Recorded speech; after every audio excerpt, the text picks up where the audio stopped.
আমি আমার ছোট বোন আরোহীকে বললাম, আরোহী, তুমি আমার খুব পছন্দ। এই পৃথিবীতে আমার দেখা সবচেয়ে বেশি সুন্দরী মেয়ে তুমি। আরোহী, আমি তোমাকে বিয়ে করতে চাই। তোমাকে আমি না পেলে আমি বাঁচব না। আরোহী, আমি তোমাকে অনেক অনেক ভালোবাসি এবং কি, আমার জীবনের চাইতেও বেশি ভালোবাসি। আমার এই কথা শুনে আরোহী উত্তরে বলল, ভাইয়া, তুমি আমাকে এত ভালোবাসো, আমি জানতাম না। ভাইয়া, তোমার সাথে আমার যাই না। আসলে ভাইয়া, আমিও তোমাকে অনেক ভালোবাসি। কিন্তু আমি কখনো তোমাকে বলতে পারিনি। আমি তো সব সময় তোমাকে ভাইয়ার চোখেই দেখি। তারপরেও তোমাকে ভালোবাসি ভাইয়া। কিন্তু তোমাকে কখনো বলতে পারিনি। সত্যি কথা বলতে ভাইয়া, তুমিও আমার অনেক পছন্দের একটা মানুষ। তারপরও আমি বললাম, আরোহী, তোমাকে পাওয়ার জন্য আমি সব কিছু করতে পারি। সত্যি করে বলো তো, তুমি কি আমাকে ভালোবাসো? তখন আরোহী বলল, জি ভাইয়া, আমি তোমাকে অনেক ভালোবাসি। কিন্তু কোনো দিন প্রকাশ করতে পারিনি। আমি বললাম, ঠিক আছে আরোহী, তুমি যে আমাকে ভালোবাসো তা শুনে আমি এই মুহূর্তে পৃথিবীর সব চাইতে খুশি। তারপর আমি আমার ছোট বোন আরোহী বলল, ভাইয়া, তোমার আমার সম্পর্কটা কি আমার বাবা মা মেনে নিবে? আমি বললাম, আরোহী, তুমি কোনো চিন্তা করো না। সেটা আমার উপর ছেড়ে দাও। তুমি শুধু আমার কথা অনুযায়ী কিছু কর্ম করতে হবে। আমি কি কর্ম করব ভাইয়া? আজকে রাত্রে আমি তোমার জানালা দিয়ে আস্তে আস্তে টোকা দিলে তুমি বের হয়ে আমাদের বাড়ির পিছনের আম বাগানে চলে আসবা। তারপর আমার চাচাতো বোনকে রাতের অন্ধকারে আম বাগানে নিয়ে। বন্ধুরা, তা শুনলে তোমরা ঠিক থাকতে পারবে না। আজকের গল্পটি অনেক অনেক মজাদার হতে চলেছে। আশা করি পুরো গল্পটি শুনলে অনেক মজা পাবে। তবে বন্ধুরা, তোমাদের কাছে আমার ছোট্ট একটা অনুরোধ। তোমরা দয়া করে আমার চ্যানেলটিকে সাবস্ক্রাইব করে অবশ্যই আমাকে সাপোর্ট করবা। আমার নাম সবুজ। আমার বর্তমান বয়স 22। আজকে আমি তোমাদেরকে যে গল্পটি বলবো, তখন আমার বয়স ছিল 16। আর আমার একটা চাচাতো ছোট্ট বোন ছিল। তার বয়স ছিল 13। তার নাম ছিল আরোহী। সে দেখতে অনেক সুন্দরী এবং কিউট ছিল। ছোটবেলা থেকেই তাকে দেখলেই আমার মনের ভিতরটা কেমন জানি হয়ে উঠত। যদিও সে আমার চাচাতো বোন ছিল, কিন্তু তারপরেও নিজের বোনের মতোই আমি তাকে সব সময় দেখতাম। সে আমার আপন কাকার একমাত্র মেয়ে। কাকা বিয়ে করেছে, অনেক দিন হয়ে গেছে। কিন্তু তাদের ঘরে আর কোনো ছেলে মেয়ে নেই। একটাই মেয়ে, তার নাম হলো আরোহী। আরোহীর বয়স যদিও মাত্র 13 হবে। কিন্তু আরোহীকে দেখলে মনে হয় যেন আসমানের পরী। তার রূপ যৌবন এত সুন্দর, এত লাবণ্যময়ী, আর চেহারার সৌন্দর্য তো বলাই বাহুল্য। কি বলবো বন্ধুরা, যদিও আমি তখন ইন্টারমিডিয়েটে পড়তাম, তেমন কিছু বুঝতাম না। শুধু সব সময় তার দিকে হা করে তাকিয়ে থাকতাম। এরকম একটি সুন্দরী মেয়েকে দেখলে কিভাবে টিকে থাকতে পারি? তাও আবার আমার চোখের সামনে সব সময় ঘোরাঘুরি করে। আস্তে আস্তে তার প্রতি আমার অন্যরকম চিন্তা ভাবনা চলে আসতে থাকে। আমি খুব বিস্মিত হইতাম যখন তাকে দেখতাম। আমার ছোট বোন, সে যখন আমার চোখের সামনে গিয়ে মাঝে মধ্যে আমার সামনে দিয়ে হেঁটে যেত, তখন আমি তার দিকে অপলক চোখের দৃষ্টিতে তাকিয়ে থাকতাম। মনে মনে ভিন্ন কিছু ভাবতাম। তার রূপ এবং সৌন্দর্য আমাকে এমনভাবে পাগল করে বসতেছে। একটা সময় আমি তাকে ছাড়া কোনো কিছু কল্পনাও করতে পারি না। যেদিকেই তাই আমি শুধু তাকেই দেখি। সে যেন আমার কল্পনা হয়ে গিয়েছে। যাই হোক বন্ধুরা, তারপর আমি ভাবলাম, চোখের সামনে এমন একটা পরী সব সময় ঘোরাঘুরি করে, অথচ আমি কিছুই করতেই পারছি না। আর সবচেয়ে বড় কথা হচ্ছে, বন্ধুরা, সে আমার ছোট বোন। যদিও সে আমার আপন ছোট বোন না, আমার কাকার একমাত্র মেয়ে, অর্থাৎ আমার চাচাতো বোন। তাই আমি তাকে কোনো কিছু বলতে পারতেছি না। কিন্তু এইভাবেই আমার আর দিন যাচ্ছিল না। কিন্তু আমার মনের কথাগুলি তাকে প্রকাশও করতে পারছিলাম না। মনে মনে ভাবলাম, আমি যদি আমার মনের কথাগুলি তাকে প্রকাশ করি, তাহলে সে যদি কাকির কাছে বলে দেয়, তাহলে তো আমার সর্বনাশ হয়ে যাবে। এই চিন্তা ভাবনা করে আমি আমার মনের কথাগুলি আর প্রকাশ করতে পারছিলাম না। কিন্তু তাকে প্রকাশ না করে আর থাকতেও পারছিলাম না। তারপর একদিন ভাবলাম, যে করেই হোক আমি তাকে আমার প্রেমের ফাঁদে ফেলতে হবে। যেভাবে করে হোক তাকে আমার পেতে হবে। মনের মধ্যে বন্ধুরা তখন আমার ভিন্ন চিন্তাভাবনা চলছে। বিশেষ করে আমার মনের ভিতরটা ভিন্ন হয়ে গেল। যেভাবে হোক আমি তাকে আমার অনুকূলে আনব। এই চিন্তা ভাবনা নিয়ে তার সাথে প্রথমে ভালো করে প্রেমের অভিনয় শুরু করলাম। কিভাবে তার সাথে অভিনয় করব? মানে একবারে ভালোভাবে ফ্রি হব। সেই কৌশল খুঁজে পাচ্ছিলাম না। মনে মনে চিন্তা করলাম, কিভাবে তাকে আমার অনুকূলে আনা যায়। আমি যা বলি সে তাই করবে। এক কথায় সে আমার হাতের পুতুল হয়ে যাবে। এরকম কিছু চিন্তা ভাবনা করছিলাম, কিন্তু কোনো কিছু মাথায় আইডিয়া আসছিল না। আর তাছাড়া আমার বাবা আমার কাকার মধ্যে খুব একটা বেশি ভালো সম্পর্ক ছিল না। তারা বিভিন্ন বিষয় নিয়ে সব সময় ঝগড়াঝাটি করত। কিন্তু আমার কাকি আমাকে খুব ভালোবাসত, খুব মহব্বত করত। কিন্তু আমার কাকা আমাকে দেখতে পারত না। আমার চাচাতো বোন আমাদের এখানে বিভিন্ন প্রয়োজনে আসত এবং আমার মায়ের সাথে তার ভালো খাতির ছিল। কিন্তু আমার কাকার মেয়েকে আমার ধারে কাছে আসতে দিত না কাকা। মানে আমাকে দেখলেই উনি যেন হিংস্র হয়ে যেত। মনে মনে রাগ হতো। আমি জানি না কেন উনি আমার সাথে এরকম করত। আমার কাকা যদিও আমার বাবার সাথে ঝগড়াঝাটি করত মাঝে মধ্যে, কিন্তু আমি তো কাকার সাথে কোনোদিন ঝগড়া করি নাই। তাহলে আমাকে দেখে কেন আমার সাথে রাগ হতো? আমি জানি না। আর এই জন্যই আমার কাকাদের বাসায় আমাদের খুব একটা বেশি যাওয়া হতো না। আমার কাকা তার মেয়ে মানে আমার চাচাতো বোন আরোহীর সাথে আমাকে কথা বলতে দিত না, তার সাথে চলতেও দিত না। আমিও খুব একটা বেশি প্রকাশে চলতাম না, কিন্তু তার সৌন্দর্য আমাকে বারংবার মুগ্ধ করত। কিন্তু কাকার এই আচরণ আমাকে ভিন্ন দিকে নিয়ে যেত। মনে মনে ভাবলাম যেভাবে হোক কাকাকে একটা উচিত শিক্ষা দিতে হবে। আরোহীকে যে আমি ভালোবাসি যদি জানে তাহলে আরও বড় কেলেঙ্কারি হয়ে যাবে। মনে মনে চিন্তা ভাবনা করলাম, আরোহীর সাথে আমার এমন কিছু করতে হবে যাতে কাকা আমাদের সম্পর্কটা মেনে নিতে বাধ্য হয়।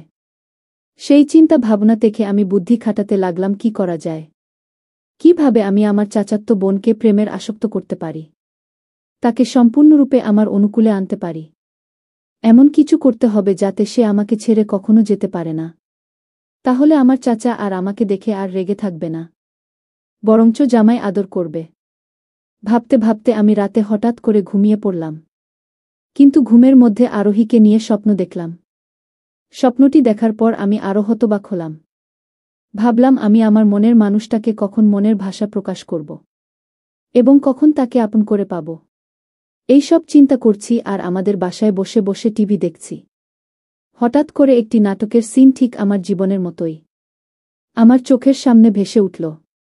আমি খুব মনোযোগ সহকারে দেখতে শুরু করলাম যে কিভাবে একটা ছেলে একটা মেয়েকে খুব সহজে ইমপ্রেস করতে পারে। আমি নাটকের দৃশ্যটি দেখে আমার মনটা শান্ত হয়ে গেল। ভাবলাম এই টেকনিকটা যদি আমি অ্যাপ্লাই করতে পারি, তাহলে হয়তো আমার চাচাতো বোন আমাকে কখনো ছেড়ে যেতে পারবে না এবং সে আমার কথায় উঠবে এবং বসবে। পরের দিন সকালে থেকেই চিন্তা করলাম এই কৌশলটা কাজে লাগানো। সকালে ঘুম থেকে উঠে কলেজে চলে গেলাম। কলেজ থেকে আসার সময় কিছু ভালো ভালো বিদেশি চকলেট আরোহীর জন্য উপহার নিয়ে আসলাম। এমনিতেই আমি তার সাথে খুব একটা বেশি কথা বলতাম না, আর আমার কাকা বলতো আমাকে তার সাথে চলাফেরার জন্য আমাকে দিত না, সেও আমাকে চলতাম না। তাই আমাদের মধ্যে দূরত্বটা ছিল অনেক বেশি। কলেজ থেকে এসে সেদিন চকলেট নিয়ে আনতে আনতা করে আমি পিছন থেকেই আরোহীকে সুযোগী বুঝে ডাক দিলাম। বললাম, এই আরোহী শুনো। আরোহী আমার ডাক শুনে সে যেন হতবাক হয়ে গেল। সে ভাবল ভাইয়া তো আমার সাথে কথা বলে না তেমন বেশি একটা, তাহলে ভাইয়া আমাকে পেছন থেকে ডাকতেছে কেন? আরোহী আমার ডাক শুনে সাড়া দিয়ে বললা, ভাইয়া আমাকে ডাকছেন? আমি বললাম, হ্যাঁ আমি তোমাকে ডাকছি। তারপর আমি কোনো কিছু না বলে তার হাতে কতগুলো বিদেশি দামি দামি চকলেট দিয়ে বললাম, আরোহী আমি তো তোমাকে এখন পর্যন্ত কোনো কিছু দিতে পারি নাই। খুব ইচ্ছা হচ্ছিল তোমাকে এই চকলেটগুলো উপহার দিতাম, তাই তোমার জন্য নিয়ে আসলাম। তুমি আমার উপহারটা রাখবা? সে বলল, ভাইয়া আপনি কি বলছেন, কেন রাখব না? আপনি তো আমার বড় ভাই, আপনি আমার আপন চাচাতো ভাই, আপনি তো আমাকে চকলেট দিতেই পারেন। আমি বললাম, এই নাও, এই চকলেটগুলো অনেক টেস্টি, আমি প্রায় সময় এগুলো কলেজে গেলে খাই, তুমি খেয়ে অনেক টেস্ট পাবে। তারপর আরোহী আমার এখান থেকে চকলেটগুলো নিল। আমি বললাম, আরোহী এগুলো বিদেশি চকলেট, খেয়ে অনেক মজা পাবে। তারপর আমি দেখলাম আরোহী চকলেটগুলো পেয়ে খুব খুশি হল। তোমাদেরকে বন্ধুরা আরেকটা কথা বেশি বলে রাখি, মেয়েরা দুটি জিনিস সবচেয়ে বেশি পছন্দ করে। এক নম্বরে পারফিউম। 2 নম্বরে ভালো উন্নত মানের কালারফুল চকলেট। যাই হোক বন্ধুরা, তারপর আমার ছোট বোন আরোহী একটা মুচকি হাসি দিয়ে আমার কাছ থেকে চলে গেল। মনে মনে ভাবলাম, এই তো আস্তে আস্তে করে আরোহী আমার বসে আসছে। মনে হচ্ছে আমার স্বপ্ন পূরণ হবে। মনটা তখন আমার মনে অনেক আনন্দ নিয়ে চলে গেলাম। ভালো একটা শপিং মল থেকে আরোহীর জন্য রাধা কৃষ্ণের একটি গিফট নিলাম। গিফটটি খুব সুন্দর ছিল। গিফটটিতে একদিকে দিয়ে রাধা আর একদিক দিয়ে কৃষ্ণ। তারা দুজন দুজনকে খুব মোমেন্টে আছে। মনে মনে ভাবলাম, এমন একটা দৃশ্যের গিফট পেয়ে মনে হয় আরোহী অনেক খুশি হবে। গিফটটা নিয়ে সন্ধ্যার পর থেকে আমি সুযোগ খুঁজছিলাম। কিভাবে আরোহীকে গিফটটা দিব, কোনো সুযোগ পাচ্ছিলাম না। তারপর হঠাৎ তার জানালার পাশ দিয়ে তাকে ইশারা দিলাম। সে আমার ইশারা পেয়ে বের হয়ে আমার কাছে আসলো। আসার পর তার হাতে আমি গিফটটা দিয়ে আর কোনো কথা না বলে চলে আসলাম। আমার মনে হলো আমার গিফটটা পেয়ে সে অনেক খুশি হলো। আর সবচেয়ে বড় কথা হচ্ছে, আমার কাকাওকে আর আমাকে কখনোই একসাথে চলতে দিত না। আমরা খুব একটা ফ্রিলি কথা বলতে পারতাম না। আমাদেরকে লুকিয়ে লুকিয়ে কথা বলতে হতো। আমার গিফটটা পেয়ে পরের দিন আরোহী খুশি হয়ে একটা কাগজ আমার হাতে দিয়ে চলে গেল। আমি জানতাম না সেই কাজকে কি লেখা। আমি তো অবাক হয়ে গেলাম যে আমার ছোট বোন এত সুন্দর করে চিঠি লিখতে পেরে। সেই চিঠিতে কি আবেগময় কথা লিখেছে! তার কথা শুনলেই আমি কেমন জানি হয়ে যাই। তাকে পাওয়ার জন্য কল্পনায় হারিয়ে যাই। কিন্তু কিছুই করার ছিল না। আমি তাকে আমার অনুকূলে আনার চেষ্টা করছিলাম। এই ভেবে ভেবে আরোহীকে তার চিঠির উত্তর হিসেবে আমিও একটা চিঠি দিলাম। চিঠিতে আমিও আমার ভালোবাসার কথা তাকে গভীরভাবে প্রকাশ করলাম। এভাবেই তার হয়ে গেল আমার একটা ভিন্ন রকম সম্পর্ক। তারপর একদিন আমি তাকে কৌশলে কিছু কথা বললাম। কিন্তু আমার কথা বেশি একটা বুঝল না। সে তো এই বিষয়ে অজ্ঞ ছিল। খুব একটা বেশি বুঝত না। আমি ভাবলাম এভাবে হবে না। ভিন্নভাবে তাকে বুঝাতে হবে। তারপর আমি তাকে বললাম, আরোহী, আমার একটা কথা রাখবা। তখন সে আমাকে বলল, কি ভাইয়া? আমি আমার ছোট বোন আরোহীকে বললাম, আরোহী, তুমি আমার খুব পছন্দ। এই পৃথিবীতে আমার দেখা সবচেয়ে বেশি সুন্দরী মেয়ে তুমি। আরোহী, আমি তোমাকে বিয়ে করতে চাই। তোমাকে আমি না পেলে আমি বাঁচব না আরোহী। আমি তোমাকে অনেক ভালোবাসি। এবং কি আমার জীবনের চাইতেও বেশি ভালোবাসি। আমার এই কথা শুনে আরোহী উত্তরে বলল, ভাইয়া, তুমি আমাকে এত ভালোবাসো? আমি জানতাম না। ভাইয়া, তোমার সাথে আমার যাই না। আসলে ভাইয়া, আমিও তোমাকে অনেক ভালোবাসি। কিন্তু আমি কখনো তোমাকে বলতে পারিনি। আমি তো সব সময় তোমাকে ভাইয়ার চোখেই দেখি। তারপরেও তোমাকে ভালোবাসি ভাইয়া, কিন্তু তোমাকে কখনো বলতে পারিনি। সত্যি কথা বলতে ভাইয়া, তুমিও আমার অনেক পছন্দের একটা মানুষ। তারপর আমি বললাম, আরোহী, আমি তোমাকে পাওয়ার জন্য সব কিছু করতে পারি। সত্যি করে বলে তো, তুমি কি আমাকে ভালোবাসো? তখন আরোহী বলল, জি ভাইয়া, আমি তোমাকে অনেক ভালোবাসি। কিন্তু কোনোদিন প্রকাশ করতে পারিনি। আমি বললাম, ঠিক আছে আরোহী, তুমি যে আমাকে ভালোবাসো তা শুনে আমি এই মুহূর্তে পৃথিবীর সব চাইতে খুশি। তারপর আমার ছোট বোন আরোহী বলল, ভাইয়া, তোমার আমার সম্পর্কটা কি আমার বাবা মা মেনে নিবে? আমি বললাম, আরোহী, তুমি কোনো চিন্তা করো না। সেটা আমার উপর ছেড়ে দাও। তুমি শুধু আমার কথা অনুযায়ী কিছু কর্ম করতে হবে। আমি বললাম, কি কর্ম ভাইয়া? আজরে রাত্রে আমি তোমার জানালা দিয়ে আস্তে আস্তে ঠোকা দিলে তুমি বের হয়ে আমাদের বাড়ির পিছনের আম বাগানে চলে আসবা। তারপর আমি তোমাকে সব কিছু বলছি।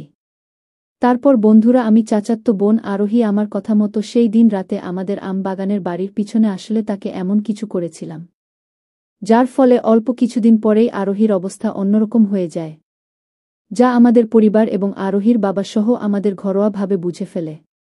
তারপর আরোহীর বাবা এবং আমাদের পরিবার আমাদের সম্পর্ক মেনে নিয়ে আমাদের বিয়ে দেওয়ার সিদ্ধান্ত নেই। অবশেষে আমাদের পরিবার এবং আরোহীর পরিবার সবাই মিলে ধুমধাম করে আমাদের বিয়েটা হয়ে যায়। বিয়ের রাতেই আরোহী আমাকে বলল, ওগো আমার প্রাণের স্বামী, সত্যি তুমি অনেক ইন্টেলিজেন্ট। যদি তুমি আমার সাথে এমন একটা কাণ্ড না করতে তাহলে তো আমার বাবা মা কখনোই আমাদের সম্পর্ক মেনে নিত না, আর বিয়েও দিত না। তারপর আমি আমার বউ আরোহীর কথা শুনে বললাম, ওগো আমার প্রিয়তমা, সেই দিন যদি আমি তোমার সাথে এই কৌশলতা না কাটাতাম, তাহলে আজকে তোমার আমার এমন পরিস্থিতি হতো না। তারপর আমি আর আমার বউ মিলে একটা স্বর্গীয় হাসি দিয়ে আমরা আমাদের জীবনের সূচনা পর্ব শুরু করলাম। বন্ধুরা, আজকে এই পর্যন্তই। আবারও আসব তোমাদের মধ্যে নতুন কোনো ভিডিও নিয়ে। ভিডিওটি যদি তোমাদের ভালো লাগে তাহলে একটি লাইক দাও।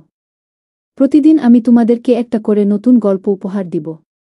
তাই তোমাদেরকে অনুরোধ করে বলছি, তোমরা যদি এই রকম ধরনের ইন্টারেস্টিং গল্প পেতে চাও তাহলে দয়া করে আমার চ্যানেলটি সাবস্ক্রাইব করো। পরিশেষে তোমাদের সকলের সুস্বাস্থ্য কামনা করি। ভিডিওটি দেখার জন্য তোমাদের সকলকে অসংখ্য ধন্যবাদ।